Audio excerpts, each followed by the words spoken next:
Before we get into the podcast episode, I just want to remind you that this conversation, so anything I share or my guests share, is really just designed to inform and educate, get you thinking about your own health. It's not designed to diagnose, treat, prevent or cure any disease, and in particular any thyroid disease. If as a result of this conversation, you want to get something checked out, please do that with your own health professional. That's where you should be getting your individualized medical advice from. Having said that, I really hope you enjoy this conversation and that it really helps support and encourage you on your thyroid journey. Welcome everyone back to the Let's Talk Thyroid podcast. This is episode 133 and I'm joined again. Now I like it when I have repeat guests by Rachel Hill, also known as the Invisible Hypothyroidism. And if you haven't catched our original conversation, it's episode 103, where we're talking in that episode about kind of how to advocate for yourself in different relationships, like with spouses and family and friends and workplaces. And in some sense, this conversation that we're about to have kind of flows on from that. It's very relational because we're going to be talking all about pregnancy, how to have a baby, what to do before you want to have a baby, what happens if you have troubles falling pregnant, how to manage that pregnancy, what to do after, the whole A to Z of pregnancy with a thyroid condition, because Rachel's just released her brand new book, which is all on this topic. So that's what we're going to dive into today. So welcome back to the podcast, Rachel. Thank you so much for having me. It's I can't believe it's been 2 years since we last talked. That's 2 years. Wow. Yeah. And it doesn't sound so much with it's only 30 episodes different, but I've kind of had slowed down the episode frequency. I went back into I'm going to say just a paid job as opposed to work, because I all work anyway, but 3 days a week, just over 12 months ago. And I've had to really slow down the podcast. So yeah, 2 years. Wow. So What's been happening in the last 2 years then? Well, I've continued plugging away at the Positive Thyroid Pregnancy Book, which is something I started about 6 years ago when I was going through my pregnancy. So it's been a sort of like a slower project that I've just wanted to release when it felt like it was complete, and that's the point I got to late last year when it felt like it was there and it was ready to be shared. But yeah, that's been my main focus, as well as raising 2 young boys, which keep me very, very busy. Well, that is very busy. I've got boys too, 3 boys, and how old are your boys, Rachel? Almost 3 and just turned 5, so quite close in age, and we're past the point of like naps and things like that. So the days are very full on, very non-stop, very active, which keeps me active, which is not a bad thing. But yeah, it does mean that, as I imagine you're finding as well, if you're juggling like other work and other commitments, as well as your thyroid condition, you have like a lot more to consider, don't you? So there's like this ongoing juggle that's really important to keep on top of. Yeah. Oh, absolutely. And I think we'll probably get into this in some of the conversation about after the baby. But I mean, my boys are a lot bigger now. They're 21, 19 and 17. So they're all still at home and they still require some attention, but nothing like when they were that 5 and under, which was probably the most challenging period of my I want to say whole life. In some ways, probably. Certainly was definitely the most challenging parenting season, and I wasn't managing my thyroid health well, so I think that played into it. But anyway, we'll get to that. But yeah, so I was just asking you just before we started recording so this book has only just launched. Like, was it last week? Is that right? Yes. Exactly a week ago. A week ago today on the 1st of April. Yeah, wow. How's it? Tell us, how's it been going? Tell us about the launch. Yeah, it's, as I was just saying too, it's been really reaffirming that people have let me know that this is such a useful resource. So when I started writing it, I was essentially putting together the book that I needed, that I couldn't find, the information I needed. Not find, and I was, as you do, Googling things, and all that I was getting coming up was sort of scary statistics of birth and miscarriage and a child being born with developmental delays and NICU stays, and just reams and reams of all this scary information. And I just needed to know, what can I do? What is within my control? What can I do to look after myself and baby? And that's what I've created. And when I first started sharing that I was working on this, sort of 6 months or so ago, it just felt so amazing to hear back from the thyroid community that it was going to be useful. And since it's been released, I've had so much amazing feedback that either people have said, I'm past having children, but I've bought it and read it anyway because I just needed to hear the information I wish I did have, like it's healing in some way. Oh, wow. Yep. And then for those like navigating, going through that now, or maybe thinking ahead to wanting to start a family this year or in a few years' time, hearing that is providing that gap in the information that I needed 5 or 6 years ago, it's just really reaffirmed how useful it is. Because as you probably know, when you work on these projects, you don't always know if they are going to relate to people or if other people need that same resource that you needed. Yeah. So it's just been really powerful to get that feedback, and I'm just glad it's finally out there and hopefully making a difference. Yeah, absolutely. Well, I guess that's where spreading the word around it. I mean, I know, we both know writing books is a labor of love and care, and the kind of books that, I mean, you've written 4 books, I've written 1, well, and a cookbook, but in this context. And we write them because we care about people and we don't want people to go through the same things that we've been through. But it does take a lot to get that message out there that these resources exist. And sometimes I think it's easy to just assume that people will find things and they don't. And so that's where, I think, podcasts like this, there's lots of great podcasts. And so the more that you can just let people know so when you're thinking about, and so if you're listening like me and I'm way past pregnancy or having any other babies, but you think, well, if I do know someone younger or, that is in that stage, then here's a great resource to refer them to. So don't switch off listening if you're past childbearing. That's not something that is on your agenda, because you might be able to listen and gain information for other people in your world. Yeah, I think as well, a lot of thyroid patients, I mean, there's this stereotypical image of thyroid patients being middle-aged women, right? And it's that for a reason, because a lot of us are diagnosed when we hit 40, 50 years old, we go through the menopause, there's other hormonal fluctuations. And so a large proportion of my audience are within that age range as well. And so for those people, a lot of the time they will have children, perhaps daughters themselves, who they're keeping it on their radar that they could develop a thyroid condition because we know it runs in families. And that could even be triggered by pregnancy or giving birth and postpartum too. So often just knowing that as a thyroid patient, if you then have a daughter and you either know that they do or they may develop one later on, again, it's just good to have those resources in the back of your mind, and those points of information that you can direct people to. Hopefully they'll never need it, but we exist doing what we do for a reason, don't we? Because people do ultimately need it.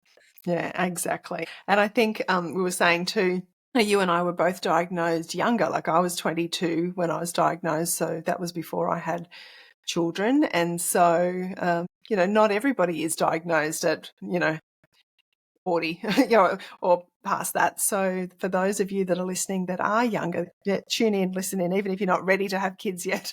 This is part of what Rachel's book addresses, is how to get ready. Yeah. So maybe let's start off, Rachel. Like, what are some of the things that you think really needed to be addressed? Like when you were, I mean, obviously it was coming out of some of your own experience, but like you mentioned those sort of scary statistics, hey, you're not going to fall pregnant, or if you do, there could be all these problems. Like, are there myths or misconceptions around thyroid health and pregnancy, or things that you just thought really needed to be addressed? Yeah, so I think I was told by my doctor, and again, this is a story that I've heard from many people in the thyroid patient community, that you have a thyroid condition, you will struggle to fall pregnant, or you won't be able to get pregnant, or you don't need to worry about your thyroid levels, just come back when you're ready to fall pregnant. We don't need to treat anything or worry about it until you're at that point. And part one of that is that we can fall pregnant, obviously, many of us do, and we go on to have children. Two is that it really comes down to how well our thyroid condition is managed. And the most important part is that our thyroid hormone levels are optimized. So when you have hypothyroidism and or Hashimoto's, which often goes hand in hand with it, if you have low thyroid hormone levels, and that can go hand in hand with high thyroid antibody levels, your fertility will be impacted if that's not addressed. That is where all these statistics come from. But if we are optimizing our thyroid treatment, whether that is through taking thyroid hormone replacement therapy, working on lifestyle factors. And often for a lot of it, it's a combination of all of that. As long as our treatment is optimized and we're in good health, generally our fertility should be pretty good and should not be hugely impacted. But it's just having that information to know what that means and how to get to that point. So a lot of people will say, I'm on levothyroxine, Synthroid, Armour-thyroid, all these different types of thyroid medication. I say, well, I'm on that. My doctor says that I'm fine, that my levels are fine. And I always just want to say, fine is not the same as being optimized. And also, when your doctor says that, a lot of the time they're just talking about one level, about your TSH, and that's not even a thyroid hormone. It's a pituitary hormone, so it's not going to give you the full picture of your thyroid health, and therefore what's going on with your thyroid impacting your fertility. And then when it comes to your thyroid antibodies, again, if you have Hashimoto's, which they say at least 90% of us with hypothyroidism do, if that is kind of raging on and nothing is being done to try and calm that down and address that, then that's another element that can impact your fertility. So yes, our fertility can be impacted. We can struggle to fall pregnant.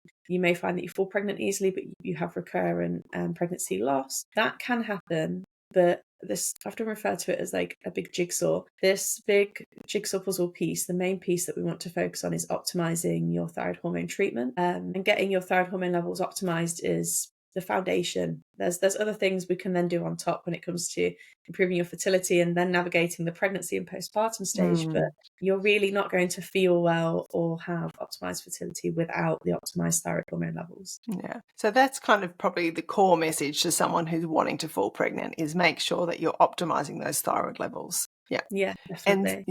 And so, I mean, just briefly, because I mean, I'm sure we've probably both talked about this in other places, but briefly, how do you know if they're optimized? Like, what would you recommend people do to optimize those thyroid levels? So first of all, you want to start by ensuring that the full thyroid panel is being tested. Some countries refer to thyroid function test. Essentially, that's your TSH, free T3, free T4. Sometimes reverse T3 is also included, and then your thyroid antibodies, so thyroid peroxidase and thyroglobulin. Looking at those, you're then aiming for a TSH that's 2 or 2.5 at the very top, or below. Ideally not below the bottom of the reference range either. That can then indicate that you are hyperthyroid. But there is a bit of an asterisk to that, which I'll mention in a minute. Free T3, usually an optimal level for that would be sort of towards the top quarter of the range. For free T4, that's sort of around mid-range or slightly higher. Obviously, these are sort of guidelines based on what we see thyroid patients generally report they feel best at. Your personal optimal levels might be slightly different. Thyroid antibodies as low as possible, ideally within normal ranges, and that generally indicates that your Hashimoto's is in remission, basically just under better control. And referring back to that TSH of being low, if you are on a T3 containing medication, it's quite normal for your TSH to be suppressed as well, and your doctor will decide if that is the best thing for you based on where your free T3 and free T4 levels are. So for a lot of people, myself included, I'm on Armour-thyroid, which is a type of NDT. My TSH has always been suppressed, no matter the dose, no matter where my T3 or T4 are, particularly if they are at those optimized places within range, my TSH is suppressed. So if I was to focus on TSH alone, which a lot of doctors do, my T3 and T4 would have to be close to 0 for that to be coming up. So there are some exceptions there. And that's not the same experience for everyone taking a T3 medication, but it's just worth keeping in mind that full picture. For those that take T4 only medication, there's a common theme that they can struggle to convert that into enough T3.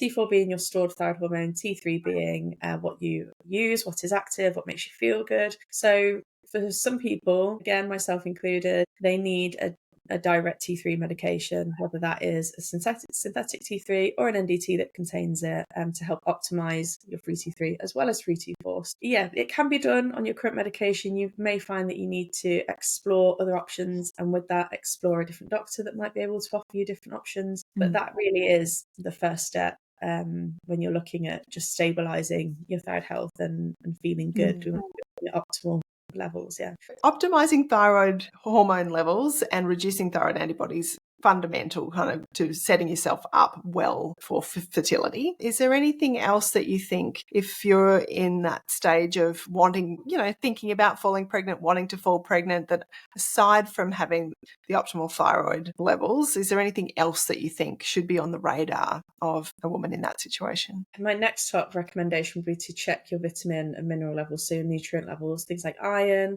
stored iron, ferritin, B12, vitamin D, folate. You hear a lot about folate with pregnancy, and for good reason. That is really important to prevent issues with how baby is forming. But your vitamin D especially is really important to pregnancy, and we just don't talk about it enough. And with iron, many women become anemic in pregnancy because their iron is used up so quickly to grow baby, develop the placenta, and progress that pregnancy. So you want to be going into pregnancy with really good reserves of those, and then knowing which supplements to continue supplementing through pregnancy as well. A good prenatal is really important, but what a lot of us find is that there are so many things jammed into that one tablet that you often need to supplement some extra things on top to boost, for example, your iron, your B12, your vitamin D. Low levels in any of these can also impact your ability to fall pregnant or how that pregnancy may then progress. And it's not just important for women as well. Male sperm quality is also really dependent on not just their thyroid function, but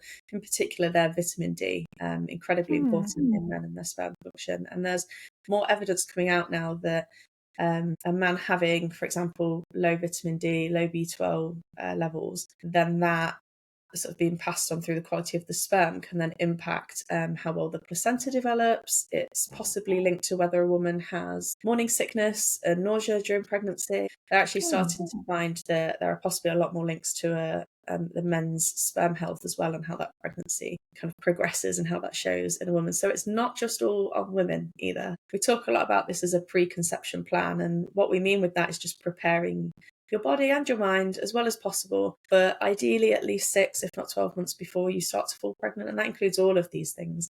And it includes the man's sperm as well. We want to be optimizing as much as we can so that we can hopefully fall pregnant as easily as possible and then maintain that and go through it with as little issues as possible. That's the whole idea.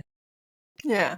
So it's like a joint preconception adventure that you can go on together. So yeah, it takes two, and so, I mean, that could be a fun thing that you do. Let's get healthy. Let's check everything out. Like it does, it could just be, like I say, a bit of a fun adventure at the beginning. Now, there would be people listening that are not having a fun adventure, that have perhaps been trying for a long time, perhaps have had miscarriages, really struggling with infertility, or, struggling to fall pregnant.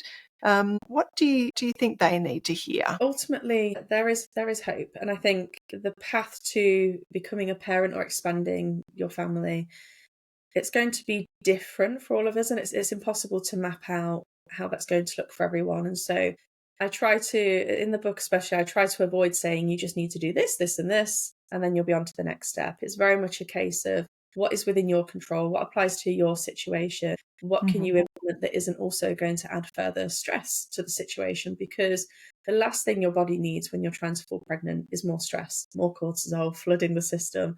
That's not going to help you fall pregnant. So ultimately, if going on a super restrictive diet and starting a 6-7 times a week workout regime is going to send your body into more hyper stress mode, that's not going to help either. So it's about looking at what is manageable in our situation and focusing on what we can do and what we can control. I'm all about learning how to advocate for our own health and knowing what to ask in the doctor's office, what we can do at home, but we also need to know when we need to step out and ask for a medical professional support, whether that is from a doctor, an endocrinologist. In many countries, like in the US, you have OB-GYNs, obstetricians and gynecologists. A lot of people find a lot of great support in doulas, and they are not just for giving birth either. Doulas can be great support throughout pregnancy, possibly talking to you through that fertility phase as well. There's so many people that we can reach out to. And so I just want people to know it's not all on them either. We can focus on the things that we can control, but ultimately, if you are really struggling with falling pregnant or having repeated losses, yes, you want to get to the bottom of, their biology and the mechanics of what's possibly going on there, whilst also supporting that whole, mind, body and soul aspect as well, and pulling in support where you can, and just find the practitioners that get where you're coming from and that you feel you can really trust. In the book, I talk a lot about having a healthcare team. So instead of just having a doctor, a lot of people find it useful to also see perhaps an endocrinologist, perhaps a functional or naturopathic doctor or practitioner on the side. And then again, looking at doulas, midwives, those that are not necessarily like medical professionals, but they can offer that support in that particular stage of life. And so, yeah, there's just not one prescriptive way to go about it. That's what I want people to know. I'd like them to just remain open-minded. Yeah, having that support team. I've got a chapter in my book on the support team as well. Not pregnancy related, but broadly, because it's thyroid health is complicated, and it impacts on all different systems, and so there's not going to be a one person that's can do everything for your thyroid health. And I guess in that season of having babies and wanting to fall pregnant and having babies and dealing with little kids, there'll be different people in your support team that you won't need 10 years down the track and you didn't need 5 years ago, but they'll be specific for that season. So, yeah, that's good. Yeah, exactly. I think as well, we often don't hear about it enough, but having that mental health support, if you need a therapist or talk to about all of that stuff too.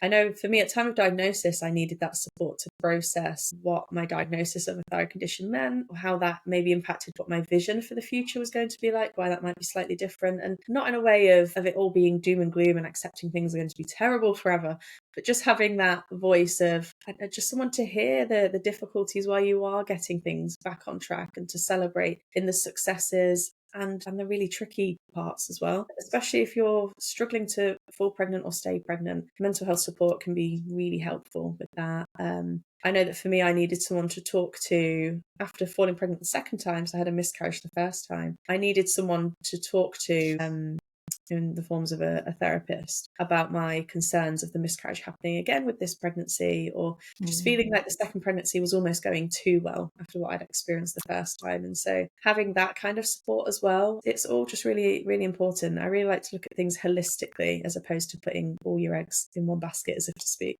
Yeah, that's a good point. Those sort of mental health concerns are symptoms of hypothyroidism too. So just being, as you say, even alert into those things, just to be aware, well, yeah, these are potential vulnerabilities anyway. And so if you then add that added stress of not falling pregnant, struggling to fall pregnant, dealing with pregnancy loss, then definitely go get that help and support. So, Rachel, when you are pregnant, let's move on to that next stage of, when a woman falls pregnant and they know they've got a thyroid condition. And I guess there are people that fall pregnant and don't know. But assuming we're talking to most of our audience already know they have a thyroid condition, or they probably wouldn't be listening. So, I've just found out I'm pregnant. What do I need to do that's sort of specific to being pregnant with a thyroid condition? So the very first thing you want to do, after telling the dad or whoever is involved, the second person you should probably be informing is your doctor. So for me personally, I have,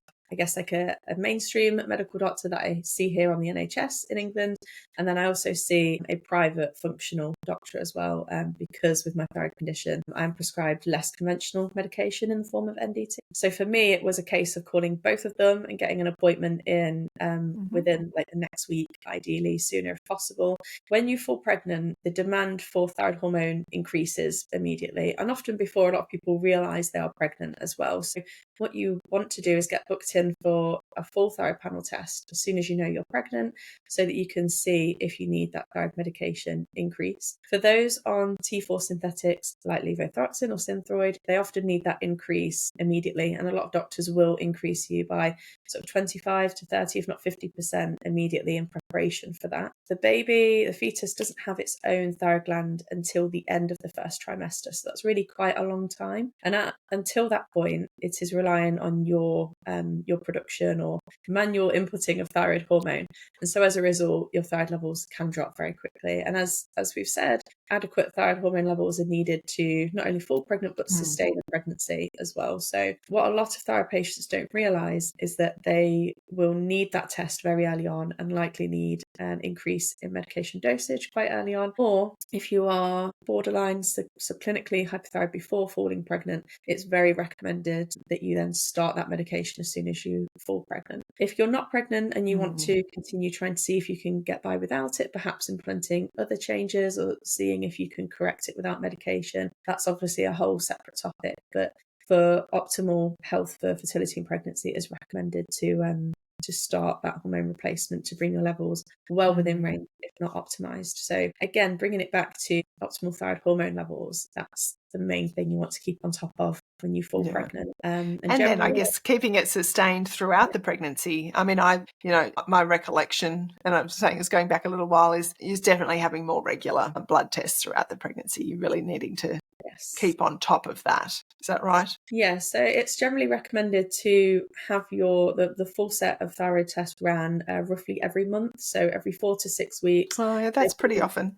Yeah, ideally not going longer than 6 to 8 weeks in between. I really do strongly advocate for this because whereas in my first pregnancy, I was on just a thyroid NDT, my levels were very stable. It was a very textbook pregnancy. There was the pregnancy glow. It was wonderful. At my second pregnancy, there was no glowing, no textbook following.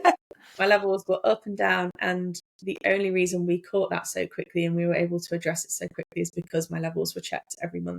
Had I gone for longer, in between the retests, my levels would have been lower. And when I'm saying low, I meant they dropped right to the bottom of the range, if not slightly below the bottom of the range. So again, you want to catch that really quickly and get that medication dosage in line and starting to correct it as soon as possible. And I think I wouldn't rely on your doctor to remind you to book in for those blood tests. Get some reminders in your phone or wherever you sort of keep your calendar. Give yourself the responsibility to book in for those every month as well. Make it your responsibility because you are not only advocating for yourself, you're advocating for your unborn child's health at that point as well. So that's another thing. I found that I had to sort of up the ante on the self-advocation and sort of take on a lot of that responsibility myself as well. Otherwise, who knows what would have happened during that second pregnancy. Thankfully, all was fine. He's very healthy. He's absolutely fine. He keeps me busy enough. But yeah, it's a scary thought when I think back to it. Had I have not been tested as often as I was, what could have happened? So again, I'm really strong. I really strongly advocate for people to be clued up on that part of it as well. Yeah. And what I was going to say before is we know, like, if you are on the T4, synthetic T4 medication, that can take 4 to 6 weeks for any changes of medication to have an impact. So again, another reason why to be making sure you're really staying on top of it and it may require that constant jiggle, like an up and a down and It's going to be that, I guess that constant monitoring is really what you're saying, Rachel. Yeah, exactly. And I think as well, taking into account that a lot of women experience morning sickness. I say morning because often, for me, it hit at midnight. It hits at different points of the day. Morning sickness and nausea, it can impact how much of your thyroid medication you're absorbing as well and things like that. It's if you end up experiencing those sort of issues as well, do talk it through with your doctor or pharmacist. There are ways that you can get around that so that you are absorbing all your thyroid medication so that, again, you're supporting keeping your levels optimized through pregnancy. There are a lot of things like that when I was going through pregnancy and again experiencing morning sickness and I was concerned that I wasn't then absorbing enough medication. I was Googling it and I could just find nothing about it online. It's almost like a very niche topic, but we need to know what we can do for these common thyroid complaints and ailments, but with the lens of hypothyroidism applied. Yeah, I mean, it's kind of crazy still. It comes back to that. Hashimoto's is the world's, leading autoimmune disease. At least 1 in 8 women have a thyroid condition. And okay, not all of those 1 in 8 are looking to fall pregnant, but there's a lot of women that are impacted by hypothyroidism, by Hashimoto's. It's so many people. And so the fact that there's just not that information out there, well, now there is. Now with your book there is, but, just the fact that it was hard for you to find. I wasn't even clued in enough at that time to really go looking for it. I mean, the internet probably did exist back then, but, it was just harder to find that information anyway. I just think, anyway, I've lost my train of thought, but it is that needing, staying on top, getting educated, and given that there's so many women with this going through pregnancy with thyroid conditions, it's sort of a sad state of affairs that there's not more information out there. Yeah, and I think with the birth of social media, and in particular how things like Instagram have really taken off now, there's a lot of content and information out there. There's lots of people sharing their experiences and their knowledge and advocating for thyroid disease and all that entails. But I don't know about anyone else, but even for me, I find it overwhelming a lot of the time. Like a lot of the information gets drowned out because there's now just so much information out there. And for me, I personally, as a part of keeping on top of my thyroid health, I personally don't like spending a lot of time online on social media, looking at a screen. I want to be outside, enjoying life and doing the practices that I know are important for my thyroid condition. And so that's why I would prefer something like a book, putting it all together. And I think yeah, you can Google, you can look on social media for a lot of answers, but with the way that it's all being drowned out now, there's still a lot of value in having these resources, like your book as well, where it's just compacted and it's compiled. And it doesn't even have to be a really long read, but someone can pull out a highlighter, they can go through, they can take what applies to themselves, and have it as like a working book as well. I mentioned that in the Positive Thyroid Pregnancy Book, to really make notes and post-it notes and highlight parts and make it applicable to your life. Because yes, there's a lot of information out there online now. In some ways it's easier to find information, in other ways it's really overwhelming to find. Yeah, that's true. It's got the overwhelm factor and like what applies, what doesn't, and you hear a lot of conflicting advice, and it does, you can have too many voices. Exactly. And so that's why I still personally really love the format of books, because I've got like lots of thyroid books all around me. Yeah. I love collecting them. Yeah, it's my preferred format. So hopefully it will just take some of that overwhelm out for other people as well. Yeah, absolutely. And in terms of birth, like, is there any particular things that we need to know about, like giving birth, before we get to postpartum, like the actual, delivery, anything in that part of the pregnancy into birth that we need to know? Yeah, so when it comes to physically giving birth, having a thyroid condition doesn't really impact that in any particular way. What I found really works for me, again, being a thyroid advocate and everything that I understand around navigating life with a thyroid condition and wanting to thrive and manage that as best I could. For me, that involves essentially what's going to quieten the nervous system, keep my cortisol levels low, try and do things as quote unquote naturally as possible. I knew I wanted to avoid things like epidurals or a classic sort of clinical birth. If you read into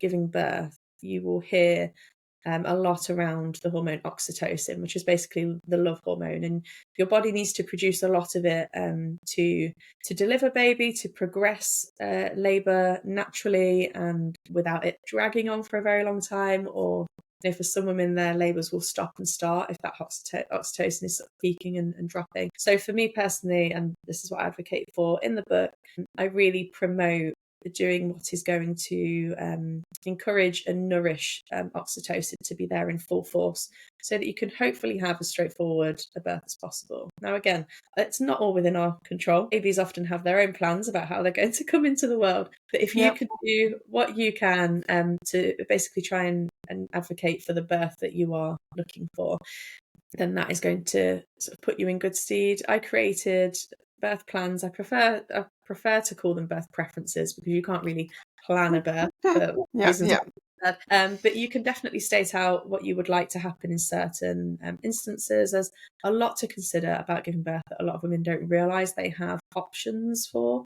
I know that for me, I wanted a birth in a midwife unit if possible, so it's non-clinical. You're in a low lit room, there's sort of like candles and incense going, they'll have very calm music, a birth pool. That just appealed to me, again, for all I know around looking after your health holistically. I wanted something calming, not clinical, and that did work really well for me. I did that both times, and my labours were straightforward. If that appeals to you and that's available in your area, you can definitely look into that. For some people, they will just feel happiest with a more, I guess, like typical hospital setting, if that is what makes you feel safest. It really all comes down to what works the best for mum. your baby will come out. It will be delivered one way or another. In terms of giving birth, though, I would just recommend reading up on all the options that you do have and creating like a physical birth plan or birth preference list of what you would like to happen. There are risks associated with things like epidurals, for example, but then they are a really effective pain relief for many people. And for a lot of people, they take that and it works fine for them, and they don't feel that there is another option for various reasons. So yeah, it's a very personal decision to make how you want to birth your baby, and again, who you might want there, midwife-led, doctors, doulas, anyone like that. And a part of it will also be impacted by whether your pregnancy is considered as high risk as well. So having a thyroid condition can increase your risk factors, but generally women are not usually given a high risk label just for having a thyroid condition. It's often down to how well your thyroid condition is managed throughout pregnancy, and then if you have any other coexisting conditions as well. So in my first pregnancy, I was not high risk. Again, very textbook, went through absolutely fine.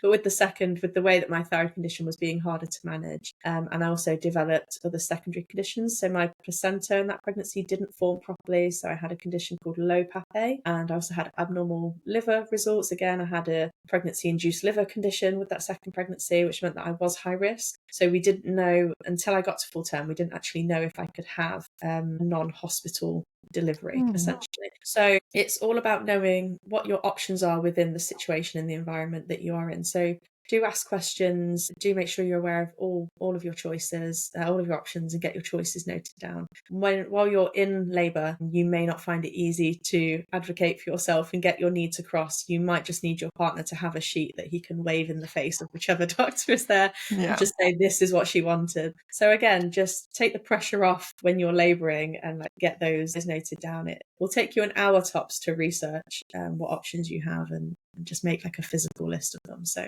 I really recommend doing that as well. Yeah, that's good. Yeah, absolutely. Having an idea of what you want and then being prepared to throw it all out the window if it doesn't go that way. I mean, my experience was I wanted, sounds like similar to you, like where I live, at least back then, I think this still exists. We had a midwife-based care system within one of the public hospitals. And so it was within what was called the birthing centre, which was attached, was in the hospital, but it was sort of separate. So but it was midwife-based care throughout the pregnancy, which I was really keen. I really loved that, developing the relationship with the midwives. It was, it was that, you could have a water birth, like they, they had the birthing pools, all of that, sort of beautiful birthing plan. And then, so for me, it all turned pear-shaped when my eldest baby just got basically head twisted around the wrong way and got stressed and, and ended up with an emergency cesarean. So that system worked well for me because I was in the hospital. And so when things weren't, once it kind of got to that point, it was press a button, all the doctors came in, and then I'm whisked off to go have a cesarean. And so in a sense, I kind of got the best of the both worlds of that. But then when it came to the second and third babies, I opted to go down the more formal route and had planned cesareans. I just couldn't get my head around going through all of that again. Potentially I could have, but I think that was probably for me managing my stress was to say, well, it was much more clinical. It was with a private, obstetrician. It was a very different pregnancy experience in that sense to the midwife-based care, but it was I suppose, not that anything's guaranteed, but it was a more guaranteed outcome. And so by the time the second one was that way, I really then didn't have a choice for the third one. I think once you'd had a couple of cesareans, they definitely don't recommend that you have a natural birth after, or at least they didn't then. So, so it was sort of, you can have all these plans and then maybe that's the introduction to parenthood. you can have all these plans and then they kind of all go out the window when real life hits, and that's okay. And that's part of the process, isn't it? That's it, yeah. And so part of that I talk about in terms of with birth plans and birth preferences is creating multiple options. So I had a birth plan A, which was for a midwife-led unit birth and everything that I talked about. Plan B would be on a hospital ward, so if there wasn't room in the midwife unit or if things took a turn, if I became high risk towards the end. And then plan C would be the cesarean that I really wanted to avoid, but you can't always avoid it. Sometimes something crops up and I knew that would be an option.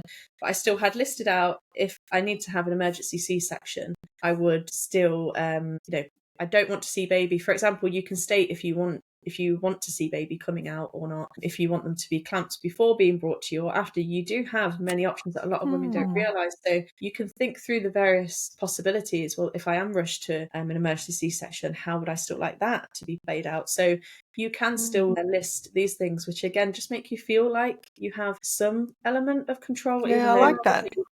it's a real induction into just being a parent after like pregnancy and childbirth. There's a reason we get 9 months to prepare, I think. But that's a good point. That's probably not something I had done. I think I just assumed it would all be fine. I think I thought I'm not this teeny tiny little person, with no pelvis. I reckon surely I, got broad enough hips to push out a baby. I don't think I didn't think to make those additional birth plans. So that's a really good point. Yeah, That's a really good point. Just puts more power into your hands, I think. But it's there's so much to consider, and like you said, as well as the biomechanics and the physical stuff that we're aware of, a lot of people do also have more complicated elements in terms of trauma with mental health and past experiences as well. So it's not often as textbook as we hear. As we might touch on if we talk about postpartum, I had a very similar thing with breastfeeding in terms of first time around, it didn't go as well as I wanted it to. And then when I got to the second time around, I chose not to breastfeed past a week or two because I carried a lot of that trauma. So again, it's so complicated, isn't it? And there's so many aspects that don't make it as simple as we do ABC. Yeah, absolutely. Absolutely. And that is, as you say, an introduction into parenting where children just don't do everything that you ask them to do. And so, look, I think, Rachel, obviously I want people to read your book and get all, and really have that there, as you say, as a resource, that you can pick up. And at different stages of your pregnancy, we've kind of touched on all of them. And I know the book deals with postpartum and dealing with parenting and some of those things that we probably touched on some of that in our last conversation to an extent. But, I think having a book that you can just pick up at different stages throughout the pregnancy or even, years later and look back and think, what do I need to do at this stage? I want people to do that. But I do want to touch on, because I think probably some of this feeds into my experience as a mum with young kids. And I'll just share my experience, and then I want to lead into some of the lifestyle factors that can really have an impact. Because for me, whilst I was diagnosed young and was sort of reasonably well, kind of traditionally managed, I would say, throughout most of my 20s and into my 30s. And I did actually transition from, I guess, a mainstream doctor through to the doctor I still have now when I was pregnant with my second child, who is more of a holistic functional doctor. And so there was a little bit of, all of that going on. I didn't realise the importance, even though I was probably just starting to be exposed to that with the functional doctor with my second baby. I really didn't grasp how important those diet and lifestyle changes were. And so I wasn't really doing them and wasn't really being or if I did, I'd kind of dabble here and there and not being consistent. And, I had 3 boys under 5. And 3 little boys. We got 2 little boys. But little boys are busy, and these kids were they're good kids. I look back now that that no extra challenges. Like I wasn't dealing with any kind of extra kind of developmental needs or anything, diversity, nothing. Just 3 normal kind of straightforward little boys that were just busy and exhausting. And because my thyroid health was holistically not being addressed properly by me, and some of it was just starting to be aware of that, I think I didn't cope very well with those years. I was impatient. I would very easily get angry. I would snap at them. And I've often sort of joked and said, look, if I knew what I know now then, I might have been a different mum. Sure, part of my personality would have been the same. And I do like to be in control. And I think you just can't control little kids. And I know that better now than I did then. And so some of that, but I do really believe that if my gut health was managed properly in that gut-brain connection, I really do believe I would have managed better and I would have been a nicer mum. I wouldn't have been grumpy and short and irritable to the same extent that I was. And so I do think that part is really important. So I don't know. I mean, you've obviously been managing your thyroid health much more holistically and actively throughout your pregnancies Yeah. and this stage of parenting that you're in, which is what I think was the hardest for me. So talk to us about those diet lifestyle changes. What impact do you think they have, on this kind of conversation from your perspective? Yeah, I mean, first of all, kudos to you if you managed to navigate a lot of this after having children.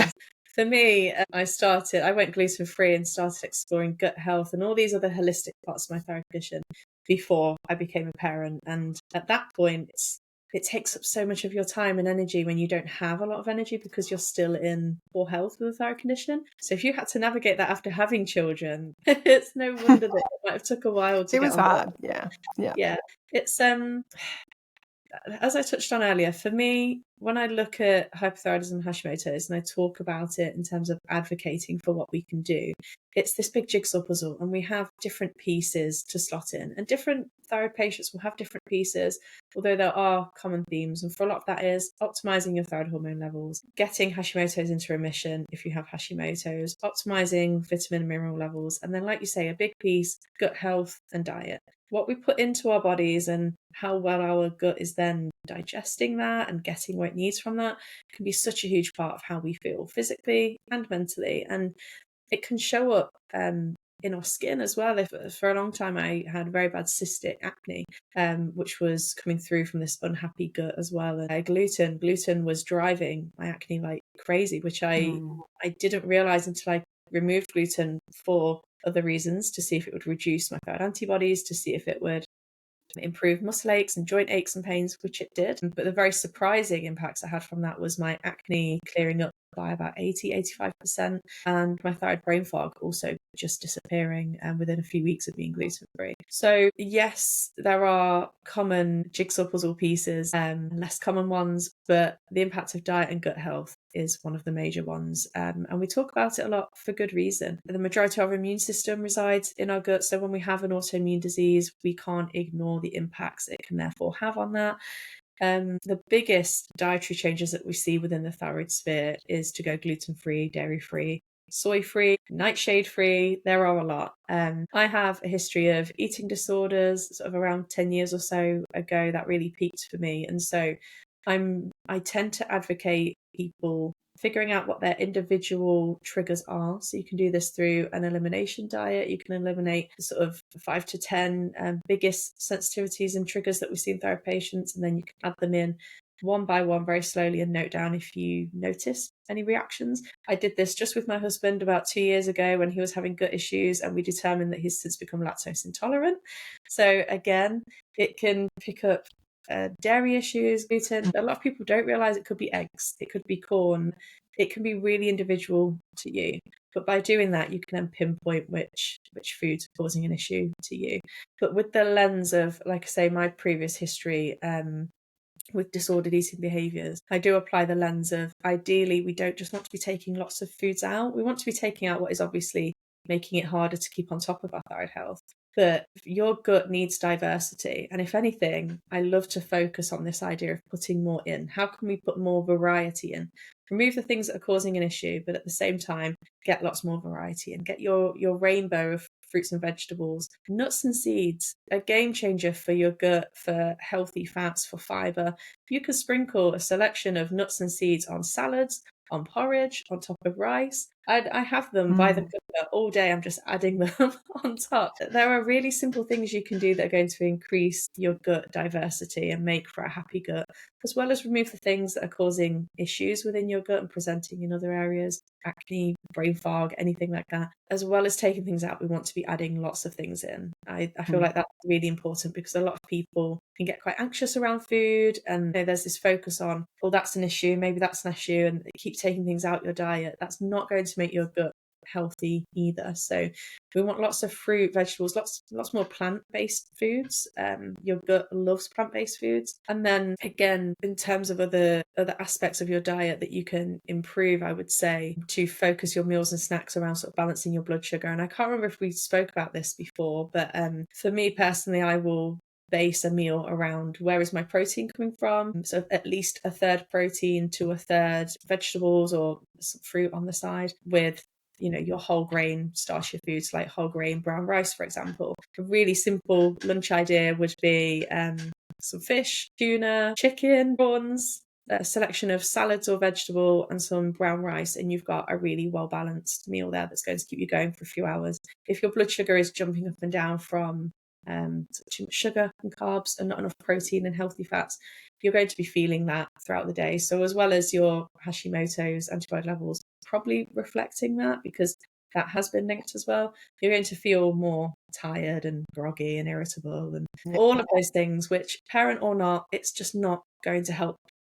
You're on call 24/7 as a parent, and the foundations of looking after your energy and, like you say, mental clarity, you're not going to have much patience if your blood sugar is shooting up and down. You'll be snapping at people. Yeah, you need foundations of knowing how to feed yourself the right fuel to take care of yourself first, before you look after someone else. They talk about the oxygen mask on a plane, don't they?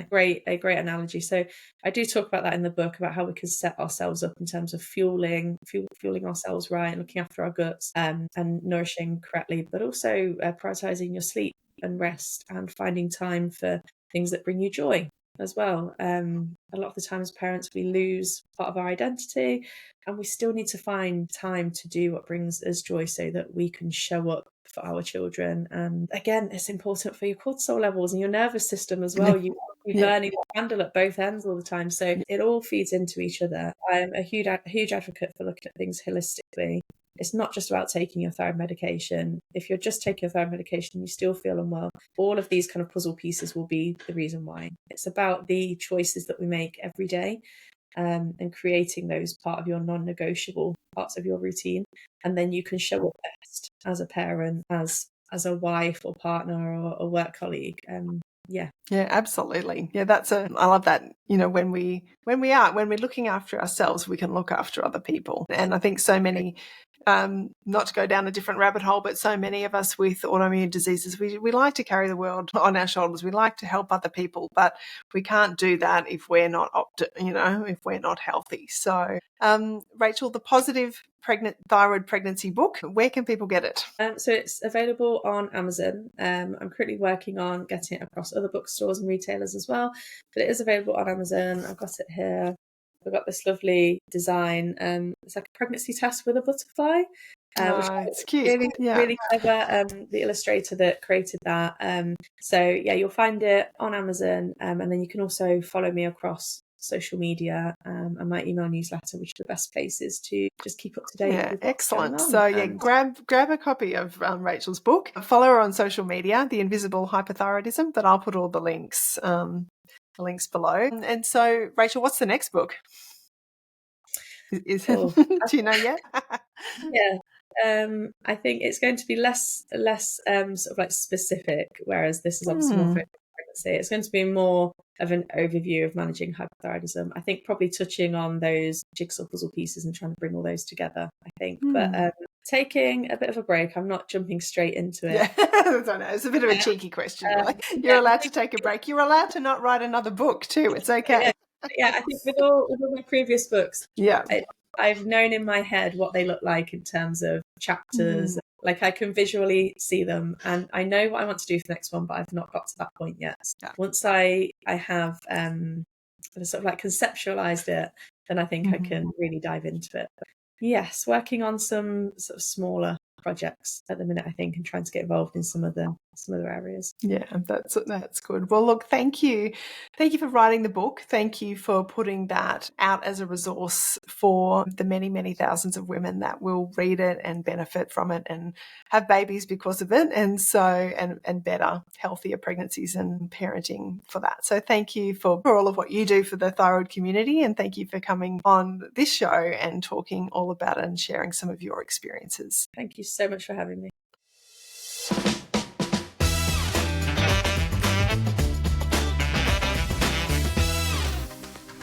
Thank you so much for listening to this episode of Let's Talk Thyroid. If you have enjoyed the content, or perhaps you're thinking, oh, my mum needs to hear this, or my sister or my bestie, I would love it if you would share this episode with them. That really just helps spread the positive and practical message of Let's Talk Thyroid, and helps that broader thyroid community, our friends and family, to live well with their thyroid health. So you can just, share the episode. If you subscribe on whatever platform you're listening to this podcast, it's free. It's really helpful because then you'll be notified every time a new podcast comes out, and it just makes it much easier to find. There's usually a little subscribe button or a bell or follow often is the terminology. So if you wouldn't mind doing that, that would be helpful. Of course, if you want to leave a review, even better, just a sentence or two about how the podcast has helped you. You can definitely connect with me via letstalkthyroid.com. That's where you'll find access to my book, my coaching, my freebies, and really everything that I offer in terms of thyroid support. So thanks again for listening, and I'll see you next time. Bye.